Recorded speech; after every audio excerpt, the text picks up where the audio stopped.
Buenas tardes, chavos, ¿cómo están? Espero que se encuentre muy bien. El día de hoy vamos a ver algunos ejercicios sobre la ley de Ohm.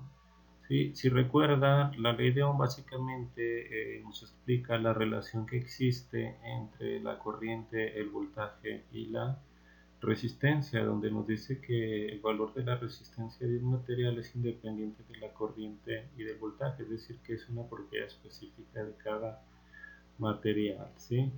Y nos dice también que la corriente que circula por un conductor es directamente proporcional al voltaje que se aplica en los extremos de este, ¿sí?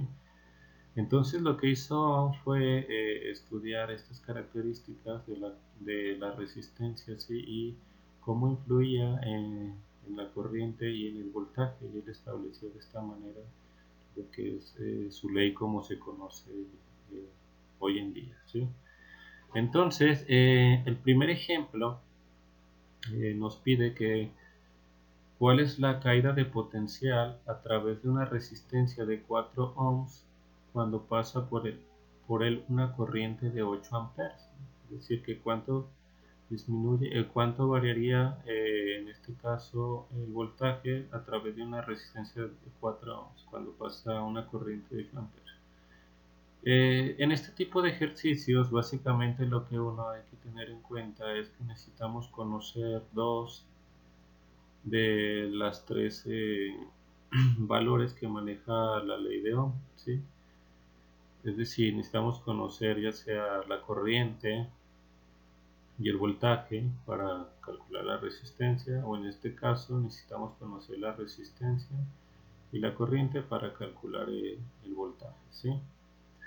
Ok, entonces como datos del problema nos dice que es una resistencia de 4 ohms, una corriente de 8 amperes y un voltaje que no sabemos, ¿sí?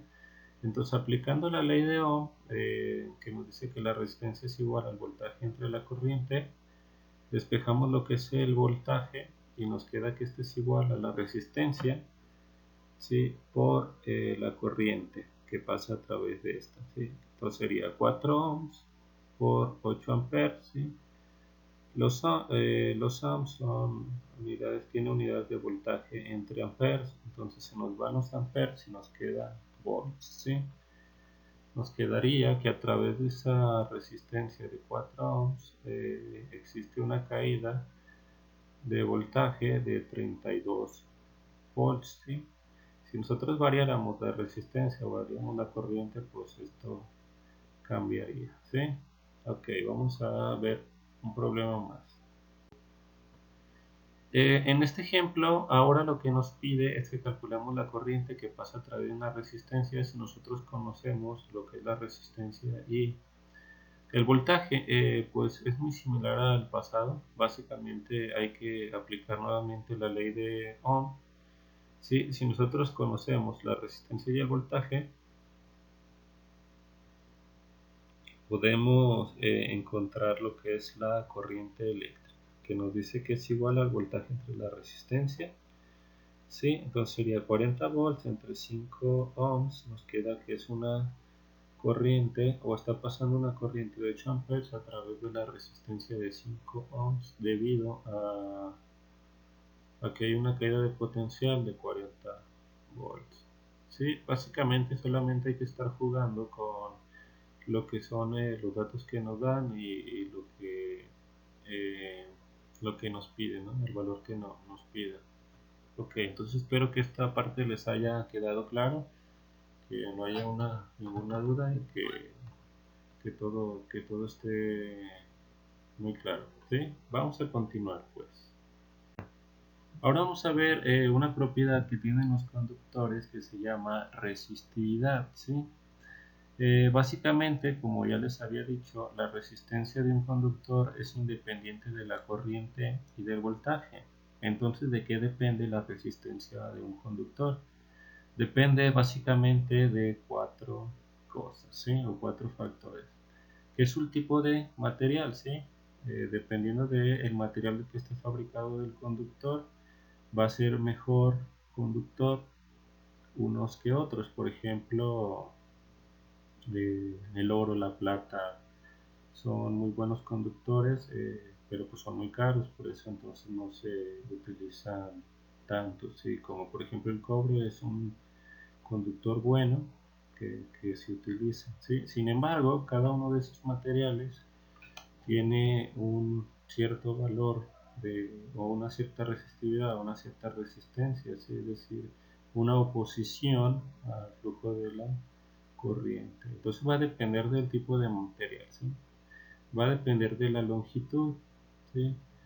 Mientras más largo sea el material, pues más trabajo le va a costar a los electrones moverse a través de él, ¿sí?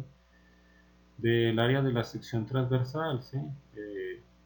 Entonces, como vamos a ver, dependiendo del área del alambre, puede que sea más fácil para los electrones moverse o que este tenga una menor resistencia o mayor resistencia dependiendo de su área transversal, ¿sí? Y de la temperatura, ¿sí? La mayoría de los conductores, cuando hay un incremento en la temperatura, también hay un incremento proporcional en la resistencia de estos, ¿sí? Ahorita vamos a ver a qué se debe eso, ¿sí? Entonces, estos cuatro factores principalmente afectan o son los que generan los factores que determinan la resistencia en un conductor. Entonces Ohm, ¿sí? Cuando estuvo realizando también sus estudios, eh, determinó que a una determinada temperatura la resistencia de un conductor va a ser igual a la resistividad, que la resistividad básicamente es una propiedad o es una constante de cada material, ¿sí? Que se mide en ohms por metro, ¿sí? Es decir, que dependiendo de las características de cada material va a tener un valor de resistividad que va a influir en la oposición de la corriente eléctrica a través de él, ¿sí? Unos mayor, otros menor, ¿sí? Entonces por eso nos van a ser mejores conductores que otros. Entonces, Ohm determinó que la resistencia de un conductor es igual a la resistividad por su longitud entre el área. Esto nos dice que la longitud es directamente proporcional a la resistencia, al igual que la resistividad, ¿sí? Es decir, si estos valores aumentan, pues la resistencia aumenta, ¿sí? Por ejemplo, el área es inversamente proporcional. Si el área aumenta, la resistencia disminuye. Si el área disminuye, la resistencia aumenta, ¿sí? Ok, entonces básicamente eso sería lo de la resistividad, que es una propiedad específica de cada material, ¿sí? Que va a depender de sus características de cada uno, ¿sí? Entonces, con esta ecuación, si nosotros conocemos la longitud del alambre, su sección transversal y de qué material está hecho, nosotros podemos calcular la resistencia que tendría este alambre, ¿sí? Y nos dice que la resistividad del cobre es de 1.72 por 10 a la menos 8. Entonces, sustituimos datos en la ecuación, nos dice que la resistencia es igual a la resistividad por la longitud entre el área. Sustituimos datos y nos queda que sería 1.72 por 10 a la menos 8 ohms por metro por 20 metros entre 5.02 por 10 a la menos 7 metros cuadrados, y nos queda que debido a la longitud y al diámetro de ese conductor tiene una resistencia de 0.685 ohms. Entonces ya tenemos lo que es nuestro voltaje y nuestra resistencia. Ahora sí ya podemos determinar lo que es nuestra corriente que pasa a través del conductor. Para esto aplicamos la ley de Ohm y sabemos que la corriente es igual al voltaje entre la resistencia, que sería igual a 1.5 volts entre 0.685 volts entre 0.685 ohms, y eso nos da una corriente de 2.18 amperes. Es decir, que si nosotros tenemos un alambre que sea de cobre con una longitud de 20 metros y le aplicamos un voltaje con una batería de 1.5 volts, a través de él va a circular una corriente de 2.18 amperes. Otra cosa que hay que tomar en cuenta es la temperatura, ¿sí? En los conductores, debido a que un incremento en la temperatura nos genera un incremento en la resistencia de estos.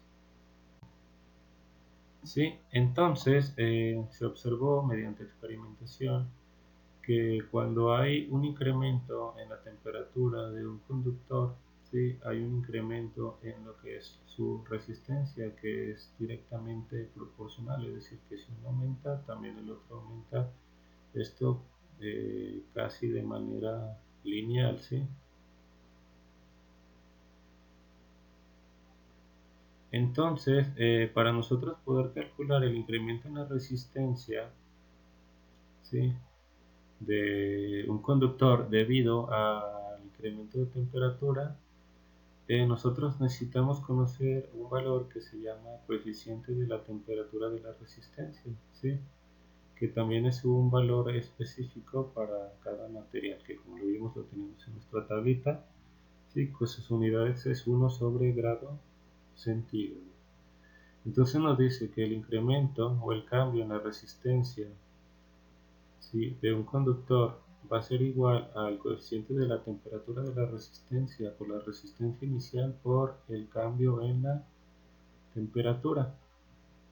Sí, que el cambio en la temperatura también sería en grados centígrados y la resistencia en ohms. Ok, vamos a ver un pequeño ejemplo de esto. Nos dice que el coeficiente de temperatura de la resistencia, en este ejemplo, lo vamos a calcular de la manera siguiente. Nos dice que un alambre de hierro, sí, allá nos da un dato, nos está diciendo que el material es de hierro. Tiene una resistencia inicial de 200 ohms y una temperatura inicial de 20 grados centígrados. Nos pregunta que cuál será su resistencia si se calienta a 80 grados centígrados. Entonces, como datos tenemos la resistencia de 200 ohms, la temperatura inicial de 20 grados centígrados, la temperatura final de 80 grados centígrados. Y para el alambre de hierro, si lo checamos en nuestra tablita, tenemos que el coeficiente de temperatura de la resistencia es igual a 5 por 10 a la menos 3 sobre grados centígrados. Entonces, para nosotros poder calcular la resistencia, necesitamos conocer primero, si observamos nuestra ecuación, ya conocemos el coeficiente, ¿sí?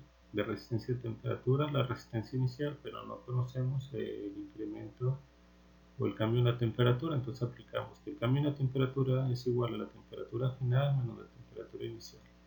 Temperatura final es de 80 grados menos 20 grados, que es la inicial, y nos dice que en ese alambre hay un incremento de temperatura de 60 grados centígrados. Entonces sustituimos en nuestra ecuación, ¿sí? El incremento de la temperatura. Haciendo operaciones nos queda que debido al incremento en 60 grados del alambre, su resistencia aumentó 60 ohms.